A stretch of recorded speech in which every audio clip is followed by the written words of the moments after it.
Hello दोस्तों, नमस्कार। अभी की सबसे बड़ी खबर आ रही है, जहां पर फिर एक बार चीन ने दोहराई गलवान घाटी जैसी घटना। बताएंगे कैसे पड़ोसी देश सेना पर चाकू कुल्हाड़ी लेकर टूट पड़ा। जी हां दोस्तों, साथ ही साथ आपको बताएंगे कश्मीर मुद्दे पर पाकिस्तान ने उगला जहर, भारत ने हड़काया तो रोने लगा दुखड़ा। तो वहीं आखिर क्या है अजीत डोभाल जी का पाकिस्तान 3.0 मिशन। आपको सबसे पहले बताएंगे कैसे पाकिस्तानियों के चेहरे पर, माथे पर दिखाई दिया है टेंशन, कह दिया है हाथ से निकलने वाला है पीओ के। साथ ही साथ एक से एक बड़ी खबर आपको बताएंगे। बस आप वीडियो के अंत तक बने रहेगा। और खबरों में आगे बढ़ने से पहले अपने देश भारत का पुरजोर समर्थन और विकास चाहते हैं तो इस वीडियो को लाइक करके, चैनल को सब्सक्राइब करके, बेल आइकन दबा के कमेंट में जय हिंद अवश्य कहिएगा। बात करें पहली बड़ी खबर की, जहां चीन ने दोहराई गलवान जैसी घटना, पड़ोसी देश की सेना पर चाकू कुल्हाड़ी लेकर टूट पड़े। बता दें, चीन ने एक बार फिर गलवान जैसी घटना को अंजाम दिया है। इस बार उसने दक्षिणी चीन सागर में फिलीपींस नौसेना को टारगेट बनाया है। हथौड़े और चाकुओं से लैस चीनी सैनिकों ने फिलीपींस के जवानों को घेरा और उनकी नौकाओं पर हमला कर दिया। फिलिपिनो अधिकारियों ने बताया कि चीनी सैनिकों ने उनकी नौसेना के सैनिकों को सेकंड थॉमस शोल में तैनात जवानों को भोजन और हथियार समेत अन्य सप्लाई ले जाने से रोकने की कोशिश की और नावों पर हमला कर दिया। दरअसल दूसरा थॉमस शोल को लेकर चीन ने बखेड़ा खड़ा कर दिया है। चीन अपने मैप में इस समुद्र पर अपना दावा करता है, जबकि दूसरे थॉमस शोल पर फिलीपींस का कब्जा है। 1999 में फिलीपींस नौसेना के जहाज का शोल पर उतारा गया था। यह दक्षिण चीन सागर के स्प्रेटली द्वीप समूह में एक जलमग्न चट्टान है जो फिलीपींस के पलावन से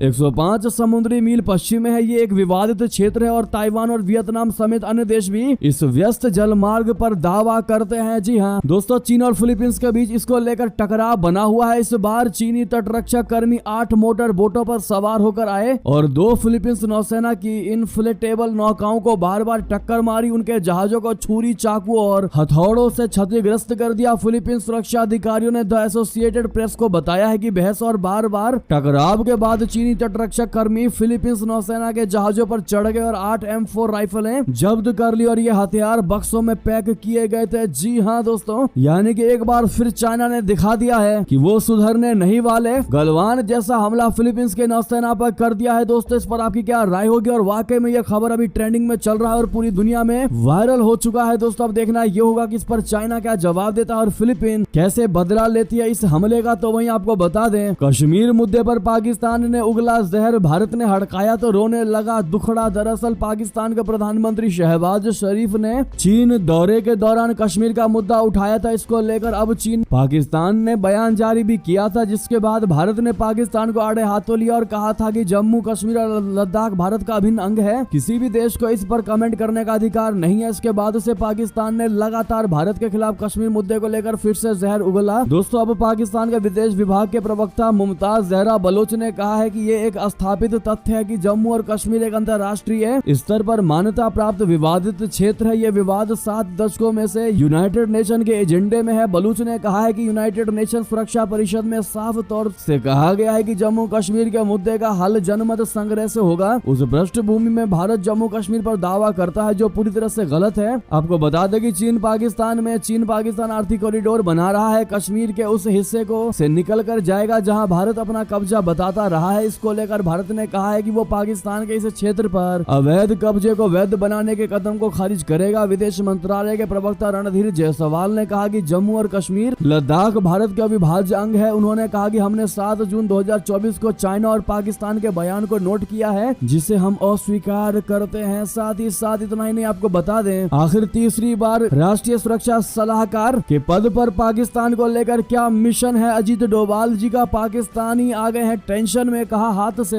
अब निकलने वाला है पाकिस्तान ऑक्यूपाइड कश्मीर यानी पीओके। जी हां, भारत में पीएम मोदी के प्रधानमंत्री पद की शपथ लेने के बाद एक बार फिर अजीत डोभाल को देश का राष्ट्रीय सुरक्षा सलाहकार यानी NSA नियुक्त कर दिया गया है। इस मसले को लेकर अब पाकिस्तान में चर्चा तेज हो गई है। ऐसा माना जा रहा है कि अजीत डोभाल की रणनीति कभी फेल नहीं होती है। अब पाकिस्तानियों को डर सता रहा है कि अजीत डोभाल अब क्या करने वाले हैं, क्योंकि उनका अखंड कश्मीर वाला प्लान अभी सफल नहीं हुआ है। पाकिस्तानी यूट्यूबर शोएब चौधरी ने कहा कि बचपन से हम सुनते आ रहे हैं कि हम भारत के कश्मीर को लेंगे, लेकिन अब इसके उल्टा दिखाई दे रहा है। उन्होंने कहा कि कई मीडिया रिपोर्ट्स में दिखाया जा रहा है कि भारत के राष्ट्रीय सुरक्षा सलाहकार अजीत डोभाल अब पूरी तरह से पीओके पर फोकस कर रहे हैं। इसके लिए उन्होंने प्रधानमंत्री मोदी जी के तीसरे कार्यकाल की तरह पाकिस्तान 3.0 प्लान लॉन्च किया है। इसके लिए लिए पूरी तरह से अजीत डोभाल की टीम लग गई है, जो कश्मीर जम्मू कश्मीर में आतंकवाद को पूरी तरह से खत्म करेगी और पीओके के लिए काम करेगी। ऐसे में मीडिया से बात करते हुए पाकिस्तान के युवाओं ने कहा है कि पाकिस्तान में सबसे बड़ी समस्या एजुकेशन की है। पाकिस्तान के युवा राजनीति में नहीं जाना चाहते हैं, जिससे समस्या आ रही है। युवक ने कहा कि पाकिस्तान ने कश्मीर को लेकर अभी तक कोई एजेंडा ही नहीं तैयार किया है। जब हमारे पास प्लान नहीं है तो हम उस मसले पर काम कैसे करेंगे। युवक ने कहा कि पाकिस्तान को पहले चाहिए कि कश्मीर को लेकर प्लान बनाए और फिर उसको इम्प्लीमेंट करे। जी हाँ, उन्होंने कहा है कि हमारे पास एजुकेशन नहीं है, टेक्नोलॉजी नहीं है, रोजगार नहीं है। जब हमारे पास कुछ है ही नहीं तो आखिर हम किस आधार पर किस क्षेत्र पर कब्जा कर पाएंगे। साथ ही साथ दोस्तों आपको बता दें, श्रीलंका से हार कर भी भारत को मिलेगा अनमोल खजाने से भरा समुद्री पहाड़। चीन के कब्जे का प्लान अब यूं होगा फेल। बता दे, भारत और श्रीलंका के बीच हिंद महासागर में पानी के नीचे मौजूद एक पहाड़ को लेकर तनाव बढ़ गया है। इस पहाड़ का नाम है अफान से। जी हाँ, अफान से निकितन सीमाउंट है इसका नाम। भारत आनन फानन में किसी भी तरह से इस पहाड़ पर उत्खनन का अधिकार हासिल करना चाहता था, लेकिन उसे सफलता नहीं मिल पाई। जमैका स्थित इंटरनेशनल सीवेड अथॉरिटी ने भारत के इस दावे को इस आधार पर खारिज कर दिया कि इस समुद्री इलाके पर एक और देश का दावा है। इस देश का नाम श्रीलंका है। भारत ने इस पहाड़ को हासिल करने के लिए $5 लाख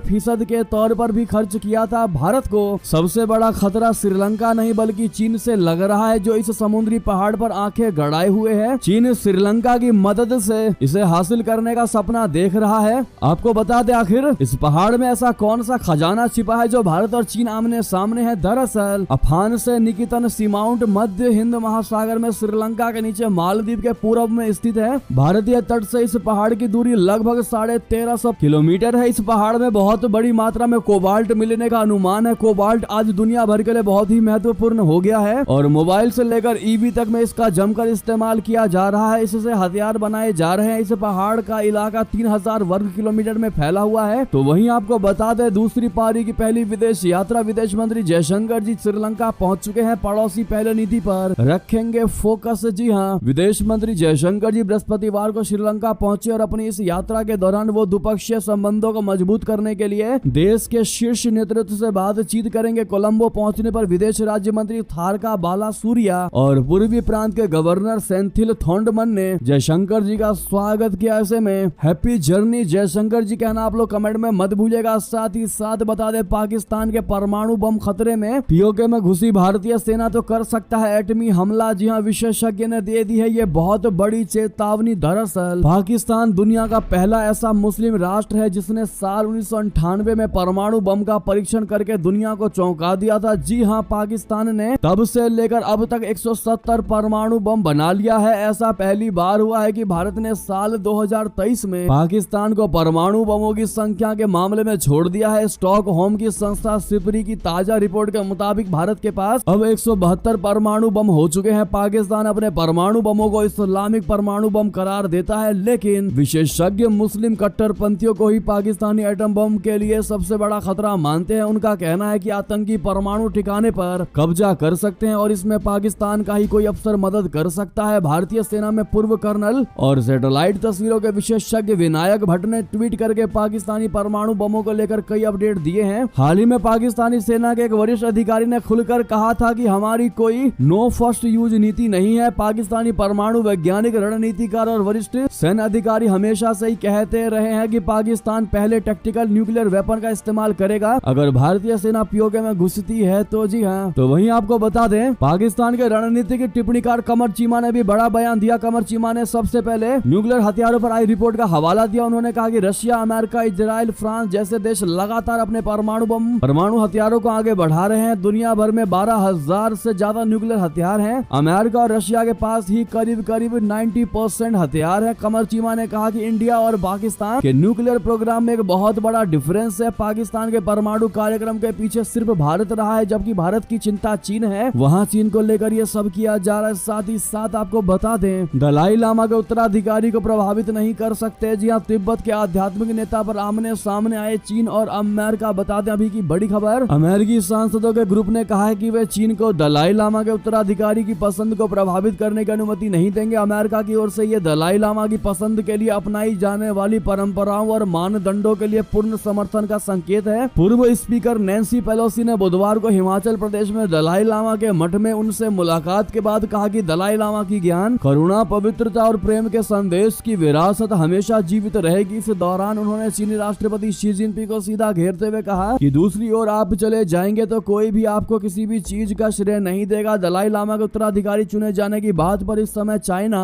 और अमेरिका में टकराव दिखाई दे रहा है। चीन का मकसद अपने प्रभाव वाले व्यक्ति को ये पद दिलाने का है जिसे अमेरिका पूरा कभी नहीं होने देना चाहता है। साथ ही साथ आपको बता दें, कनाडा ने ईरान को दिया तगड़ा झटका। रिवॉल्यूशनरी गार्ड कोर को घोषित कर दिया आतंकवादी संगठन। जी हां, कनाडा की जस्टिन ट्रूडो के नेतृत्व वाली सरकार ने ईरानी सशस्त्र बलों की एक शाखा इस्लामिक रिवॉल्यूशनरी गार्ड कोर यानी IRGC को आतंकी यूनिट घोषित कर दिया है। कनाडा के सार्वजनिक सुरक्षा मंत्री डोमिनिक लेब्लांक ने बुधवार दोपहर को कहा है कि कनाडा IRGC की आतंकवादी गतिविधि का मुकाबला करने के लिए अपने पास उपलब्ध सभी साधनों का उपयोग करेगा। लेब्लांक ने कहा कि शीर्ष IRGC सदस्य सहित हजारों वरिष्ठ ईरानी सरकारी अधिकारियों के अब कनाडा में प्रवेश करने पर प्रतिबंध लगा दिया गया है। जो पहले से ही देश के अंदर है उनकी जांच की जा सकती है और उन्हें निष्कासित किया जा सकता है। लगे हाथों आपको बता दे, पाकिस्तान को अपने ही नागरिकों से क्यों लग रहा है डर? आनन फानन में ले लिया बड़ा फैसला, आवाम हुई परेशान। जी हां, पाकिस्तान को अब अपने ही नागरिकों से डर सताने लगा है। पाकिस्तान का दावा है कि अज्ञात मास्क मैन उसके लिए बड़ा खतरा साबित हो सकता है। यही वजह है कि पाकिस्तान सरकार अब अपने ही नागरिकों के खिलाफ एक नया आदेश जारी किया है। विदेश में रह रहे पाकिस्तानी शरणार्थी नागरिकों को अब पाकिस्तान का पासपोर्ट नहीं मिलेगा, ना ही ऐसे नागरिकों के मौजूदा पासपोर्ट का होगा नवीनीकरण यानी रिन्यूअल नहीं होगा। इसको लेकर पाकिस्तान सरकार ने आदेश जारी कर दिया है। बताया जा रहा है कि आंतरिक सुरक्षा को खतरा मानते हुए पाकिस्तान सरकार ने यह आदेश जारी कर दिया है। यही वजह है कि उसने अपने ही देश के नागरिकों के खिलाफ ये अहम आदेश पारित किया है। आपको बता दें, न्यूज़ 18 मीडिया के पास ये इसका महत्वपूर्ण आदेश की एक्सक्लूसिव कॉपी मौजूद है जो हम आपको स्क्रीन पर दिखा रहे हैं। पाकिस्तान सरकार ने माना कि विदेश में रह रहे उसके अपने ही देश के शरणार्थी नागरिक उसके लिए बड़ा खतरा साबित हो रहे हैं, लिहाजा उन्हें पासपोर्ट ना मिले और ना ही मौजूदा पासपोर्ट का नवीनीकरण हो। साथ ही साथ बता दें, सड़क से लेकर संसद तक हंगामा। आखिर कैसे इटली में भारतीय नागरिक की मौत पर मच गया बवाल? दरअसल इटली के खेत में काम करने वाले एक भारतीय नागरिक की मौत का मामला सुर्खियों में है। भारतीय नागरिक की एक हादसे में मौत के बाद लापरवाही और असंवेदनशीलता का ये मामला संसद में भी उठा। इसके बाद अब मामले की जांच का आदेश दिया गया है। इटली के लैटिना में खेत के क्षेत्र में काम करते समय भारतीय नागरिक सतनाम सिंह का घास काटते समय हाथ कट गया था। सतनाम की उम्र 30 से 31 साल के आसपास बताई गई है, लेकिन खेत मालिक ने सतनाम का इलाज कराने के बजाय सतनाम को उसके घर के पास सड़क पर उसको फेंक दिया। पुलिस का कहना है कि सतनाम को रोम के अस्पताल में भर्ती कराया गया था, लेकिन बुधवार आधी रात को ही उसने दम तोड़ दिया। उसकी पत्नी और दोस्तों को सूचित कर दिया गया है। बता दें कि सतनाम बिना वैध कागजातों के खेत में काम कर रहा था। तो वहीं इटली में भारतीय दूतावास ने भारतीय नागरिक सतनाम की मौत पर शोक जताते हुए इसे दुर्भाग्यपूर्ण बताया है। साथ ही साथ बता दें, नीट और नेट विवाद को लेकर राहुल गांधी का प्रधानमंत्री मोदी जी पर हमला। कहने लगे रशिया यूक्रेन जंग रुकवा दी मोदी जी ने, लेकिन पेपर लीक क्यों नहीं रुकवा पाए? बता दें, विपक्ष लगातार पीएम मोदी पर हमलावर होता दिखाई दे रहा है। दोस्तों, under graduate medical entrance exam यानी नीट विवादों में घिरा हुआ। इसी बीच शिक्षा मंत्रालय ने बुधवार को UGC नेट परीक्षा रद्द घोषणा की। इन दोनों परीक्षाओं को लेकर विपक्ष सरकार पर हमलावर है। छात्रों के भविष्य का हवाला देते हुए गुरुवार को कांग्रेसी सांसद राहुल गांधी ने सरकार को घेरने के साथ ही व्यक्तिगत तौर पर प्रधानमंत्री नरेंद्र मोदी पर हमला बोला। तंज कसते हुए उन्होंने कहा कि नीट पेपर और UGC नेट के पेपर लीक हुए हैं। कहा यह जा रहा था कि नरेंद्र मोदी ने यूक्रेन की लड़ाई रुकवा दी थी। इजराइल और गाजा की लड़ाई को भी नरेंद्र मोदी जी ने रुकवा दिया था, लेकिन